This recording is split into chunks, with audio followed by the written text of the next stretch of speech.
Assalamualaikum warahmatullahi wabarakatuh. Alhamdulillahirabbil alamin wa bihi nasta'inu ala umurid dunya waddin. Allahumma shalli wa sallim ala Muhammadin wa ala alihi wa ashabihi ajma'in, amma ba'du. Bapak-bapak, ibu-ibu sekalian yang saya hormati, sehat semuanya? Kali ini kita akan bahas yang sudah saya sampaikan di tema adalah, Bapak-bapak sudah membaca ayatnya, Surat Toha ayat 132. Yang bawa HP ada Al-Quran, tolong dibuka. Kita akan baca bareng-bareng. Mari kita baca bareng-bareng Surat Toha ayat 132. A'udzu billahi minasyaitonir rajim. Monggo.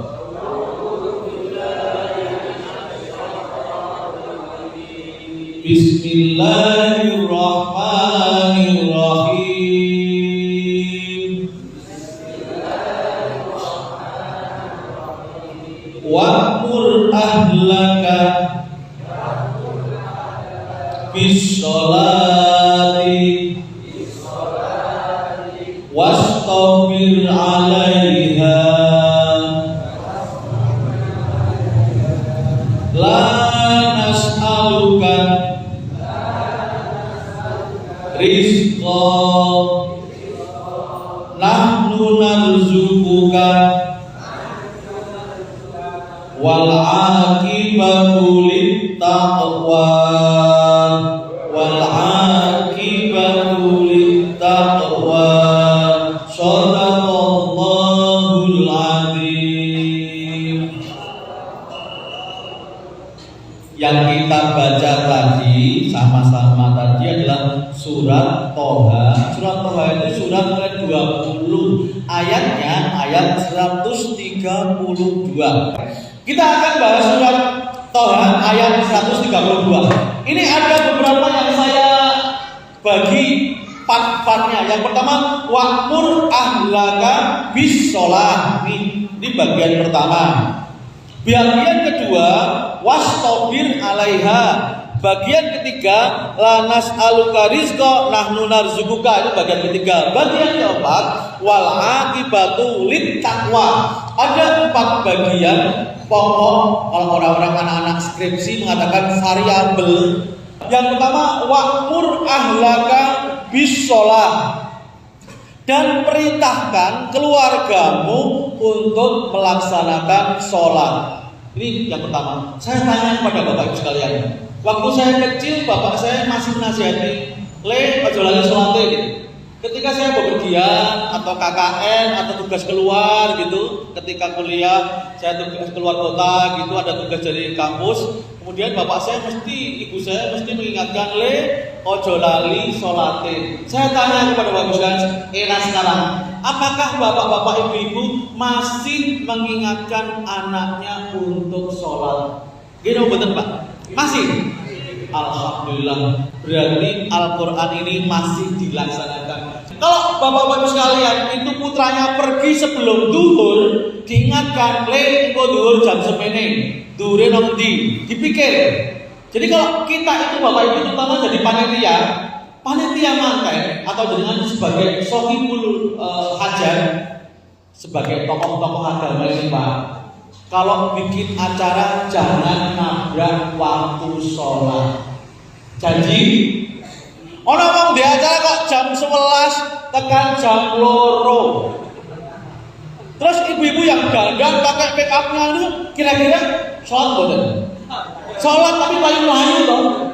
Bapak-bapak saya jadi among tamu tetangga nikah. Kemudian jam 12 itu lewatkan karena ordalnya sholat. Paling kok Pak, kita kan gedean, antar among tamu kan gedean. Sama saya sholat sih, jenengan sih Pak. Ini pesan apa? Jodoh cepet. Jadi sholatnya wes minggu disambi. Jadi bapak-bapak yang tokoh agama ini, Pak, tokoh masyarakat, kasih contoh. Kalau bikin acara jangan nabrak waktu sholat. Saya punya teman saya itu tokoh cabang Muhammadiyah Ngawen Gunung Kidul, Pak. Dia punya prinsip kalau punya acara sebelum zuhur harus selesai. Sakit boten Pak jadi seperti ini. Ada yang belum mantu, sing sebanya tuh wes. Yang belum mantu tuh Mas? Belum mantu tuh? Sudah punya putra belum? Putranya umur berapa? 5 tahun, jujur banget. Tapi dari sekarang dibuat misi-misi. Coba sekarang dari kita berazam, Pak. Semua umat Islam berazam. Jangan sampai membuat acara nabrak waktu sholat. Wa'mur ahlaka bisolat. Perintahkanlah keluarga sholat. Ada mahwong ngakon wong liya di sholat angel. Ono wong gawe rapat jam 11. Ada loh Pak, pejabat yang nggak tahu apa tentang sesuatu jam 11 rapat. Mulai setengah 12. Oh, jadi sholat ini dong. Melayu-melayu Pak. Ini Pak. Wa'mur ahlaka bisolat. Seorang kepala rumah tangga besok akan kullukum ra'in. Panjenengan semua itu adalah pemimpin. Wa kullukum mas'ulun an ra'iyatihi. Semua pemimpin akan dimintai pertanggungjawaban tentang apa yang dipimpin. Kalau saya sebagai ayah, sholatnya anak saya menjadi tanggung jawab saya, Pak. Allah akan menyayangi saya. Biar anakku sholat ora, mbok ajari sholat ora. Berarti yang pertama, sebagai seorang kepala rumah tangga dan ibu, satu harus mengajarkan anak sholat. Wajib mengajarkan ilmunya.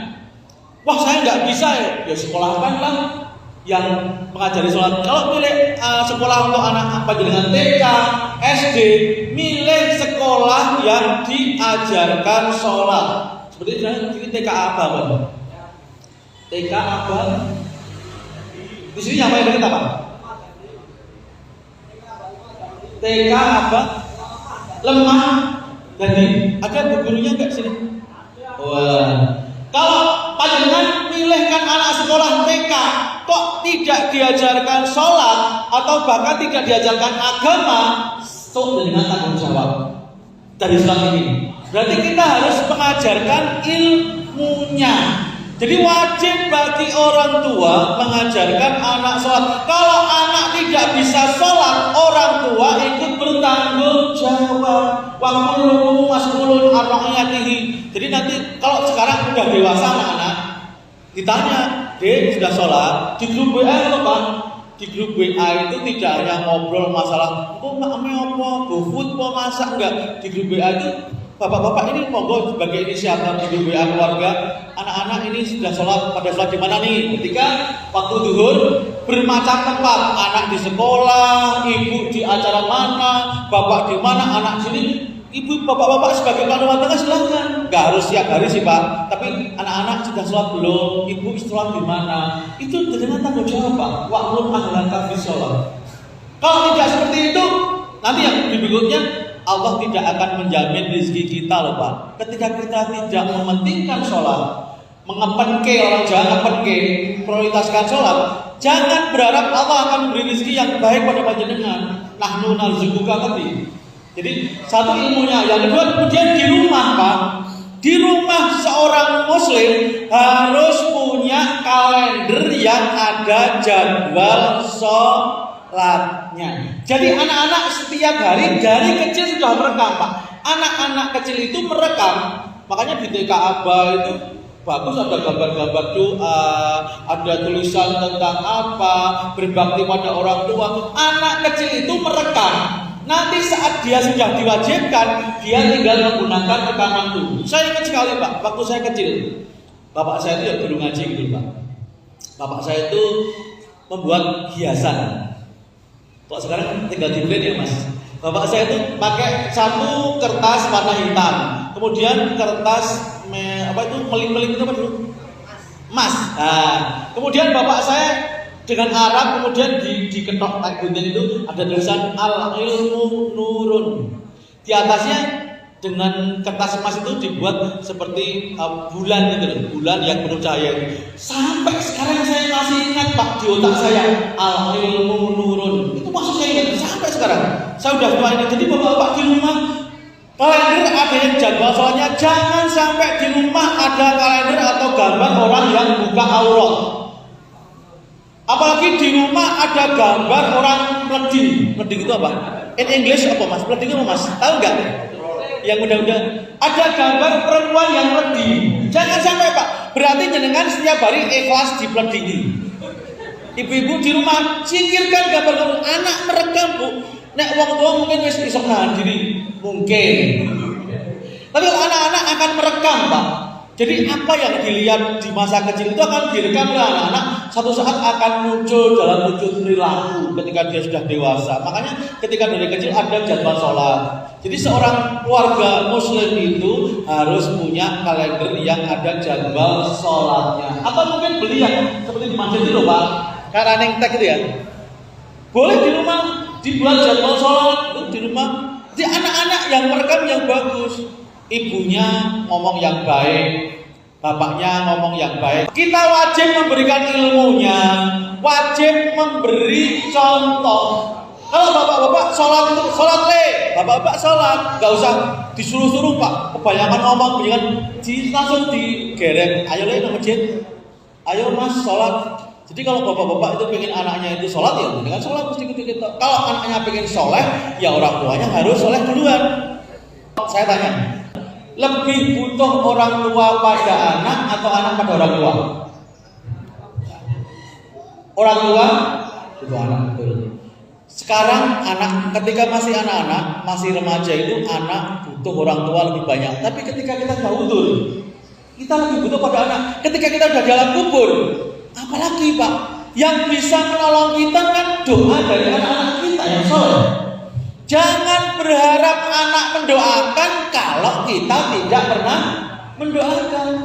Karena kan kita hanya dapat apa yang kita lakukan. In ahsantum li anfusikum. Kalau kamu itu baik, maka akan kembali kepada kamu kebaikannya.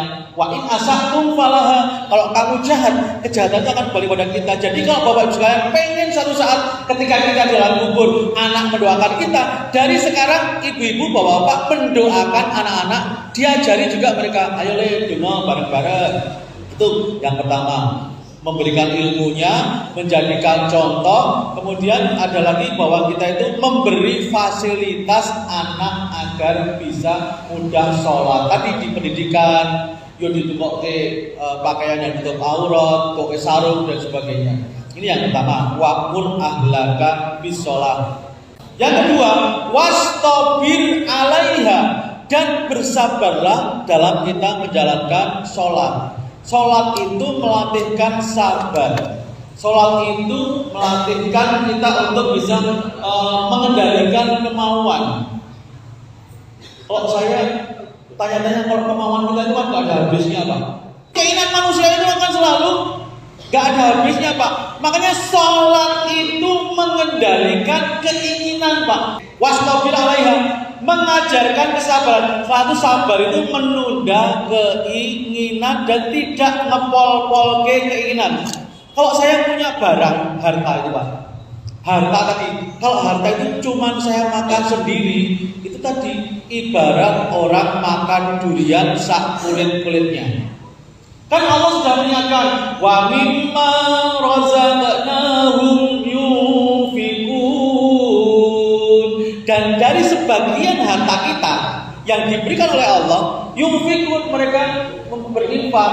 Jadi kalau kita itu makan durian nggak sama kulitnya Bu. Kalau makan durian sak kulitnya itu sama dengan orang yang diberi harta tidak mau berinfak. Ibu-ibu mau makan durian sama kulitnya? Ya oke, ini yang kedua, wastabir alaiha. Kemudian yang berikutnya apa? Pengajian sampai jam berapa ini? Katanya sampai jam 12. Yang berikutnya ini janji Allah untuk yang sungguh-sungguh sholat dan bersabar dan mengajak keluarganya sabar. Apa ini Pak? La nas'aluka rizqa, nahnu narzuquka. Aku tidak berharap kepadamu rezeki. Apa nek wis 110 piye? Enggak. Kamu yang butuh, aku akan memberi rezeki kepadamu. Jadi sholat itu sebagai sebuah kebutuhan. Jadi kalau udah hayya 'alas shalah, hayya 'alal falah, ayo do sholat, ayo tak kasih kebahagiaan. Kudune wong sing bar sholat seneng Pak. Nek bar sholat kok isih merengut, kita sholatnya kurang jadi itu Pak. Kan inti dari sholat itu kan iyyaka na'budu wa iyyaka Sholat itu menghadap pada Allah, beribadah pada Allah, dan meminta tolong pada Allah, curhat pada Allah, Pak. Curhat itu sama Allah. Rasulullah juga mencontohkan, kalau saya lagi susah, saya sholat.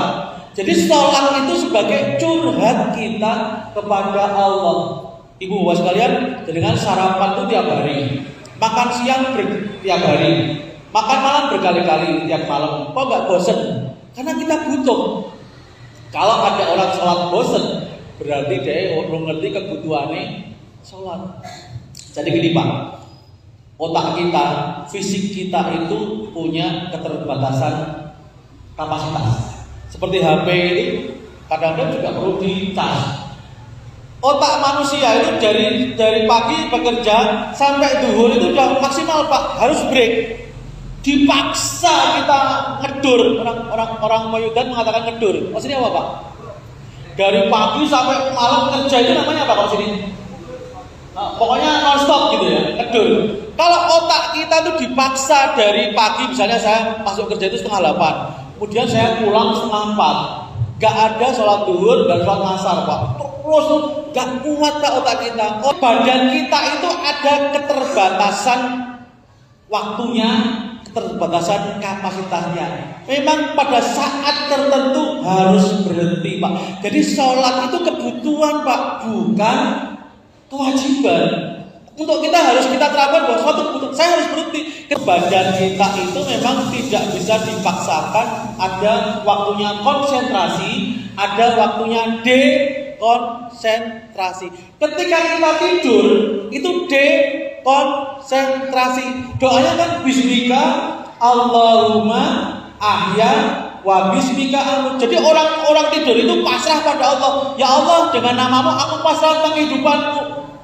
Jadi kalau kita tidur tidak boleh membawa beban pikiran. Ada saatnya kita dekonsentrasi, kita meletakkan beban. Kita menaruh beban kita. Wa wadonna angka wizra. Allah itu menolong hambanya dengan meletakkan bebannya. Salah satunya dengan kita sholat. Kita tidak mikir rapat lagi Pak. Kemudian, jadi Allah sudah berjanji Pak, la nas'aluka rizqa, aku tidak butuh rezekimu. Nahnu narzuquka, kami Allah yang akan siap memberi rezeki pada kamu. Jadi kalau kita itu pengen rezeki kita dilapangkan, salah satunya manajemen waktu, manajemen otak, manajemen badan kita apa? Dengan cara kita tertib sholat, itu manajemen waktu sudah berhasil. Manajemen otak kita berhasil. Kapan kita konsentrasi, kapan kita dekonsentrasi. Yang terakhir, kalau kita sudah mengajak keluarga kita sholat, kita sabar dalam menjalankan sholat, kemudian kita merasa butuh dengan sholat, itulah yang disebut orang yang bertakwa. Dan Allah menjanjikan wal aqibatu lit taqwa, dan happy ending, akhir yang baik adalah milik para orang yang bertakwa. Jadi orang yang bertakwa itu selalu, kalau dalam kisah sinetron itu selalu happy ending. Sinetron ada yang sinetron tragis Pak, akhirnya menyedihkan, jadi tokoh utama. Jadi ada yang happy ending, ada yang tragis. Kalau orang yang bertakwa, siapapun dia, apapun jalan kehidupannya, orang yang bertakwa endingnya pasti baik. Ending hidup di dunia adalah husnul khotimah. Ending part-part kehidupan kita menjalani proses, akhirnya baik. Proses akhirnya baik kalau kita mementingkan sholat. Apapun yang kita lakukan akan berending baik. Dan ending yang paling lama adalah walal akhiratu khairul laka minal ula. Ning wong niku do milih sing pendek Pak. Baltu siruna hayat dunia. Orang yang dewasa itu berpikir panjang, tidak hanya berpikir sesaat insidental atau kemauan sesaat. Jadi kalau kita itu sudah memikirkan akhirat, bukan berarti kita melupakan dunia. Dalam surat Qasas ayat 77, kita itu termasuk orang yang cerdas. Orang yang cerdas itu satu caranya apa? Bisa memilih yang lebih baik, bisa memilih yang jangka panjang. Ini makanya Bapak sekalian, kalau panjenengan sudah sholat, kemudian keluarga juga ditertibkan sholatnya, sabar dalam melaksanakannya, yakin bahwa pada rezeki Allah. Salah satu karakter orang iman yang buruk adalah apa? Meragukan rezeki Allah. Saya misalnya, aku sudah pensiun, piye yo? Kalau kita kekurangan, mendekat pada Allah. Banyak orang itu kekurangan, rezekinya sudah menjauh dari Allah. Itu kan padahal Allah yang beri rezeki. Dalam surat Al-Jumu'ah ayat terakhir, wallahu khairur raziqin. Allah sebaik-baik pemberi rezeki. Kalau ada orang nggak punya rezeki kok menjauh dari Allah, itu namanya orang yang bodoh. Lah wong sumber nang mono kok kula ini malah rono adoh. Pernah siapa itu Abu Nawas Nasruddin memberikan sindiran. Suatu saat Nasruddin itu kehilangan barang di dalam rumah, Pak. Jadi Nasruddin itu kehilangan barang di dalam rumah. Kemudian mencari di luar rumah, ditanya, "Loh, kamu ngapain di jalan kok nyari-nyari?" "Saya mencari misalnya satu dalam kita itu peniti atau apa ya? Peniti itu apa bisa disana? Peniti. Saya itu mencari peniti yang jatuh. Di mana? Di dalam rumah. Lah kok nyarinya di luar rumah? Sini terang kok, sana gelap." Harusnya bagaimana biar dalam terang kan kita bisa membuat lampu dan sebagainya. Bapak saya hormati, kalau orang kok rezekinya kurang, rezekinya merasa sempit, kok tidak mau sholat dengan tertib, itu podoai wong bunuh diri. Bapak Ibu sekalian, ini yang dapat saya sampaikan. Mudah-mudahan Allah memberikan kita kemampuan bisa menikmati sholat. Syukur-syukur sholat itu menjadi sebuah hiburan, sebuah kenikmatan. Kalau hiburan ini bola-bali seneng Pak, jenengan seneng nyanyi bola-bali, jenengan seneng mancing bola-bali, jenengan seneng main bal-balan bola-bali. Kalau kita seneng sholat, berarti sholat itu seneng Pak. Orang yang wajib kok, nek yang wajib, padahal anak saya SD Muhammadiyah Al-Mujahidin, sholat ada gobit namanya. Golden habit itu harus sholat wajib. Nek yang wajib, padahal anak SD. Nah, jadi kan sudah nggak SD lagi. Berarti plus sunahnya paling tidak ditambah dengan 2 rakaat sebelum subuh. Rasulullah ngendika, rakaatul fajri khairun minad dunya wa ma fiha. 2 rakaat sebelum subuh lebih baik daripada dunia dan sisinya. Ini Pak takmir masjidnya siapa sini?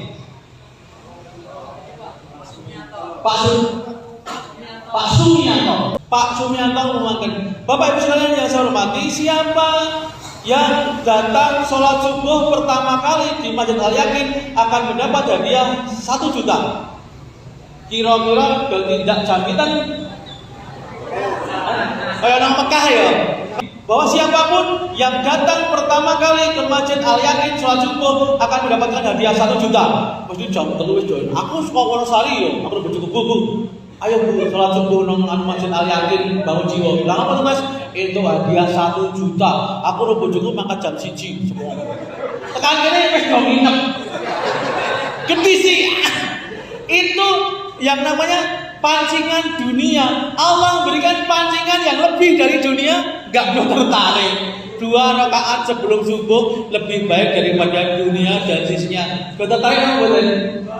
Alhamdulillah, itu dengan level orang dewasa, bukan level anak. Banyak orangnya mohon maaf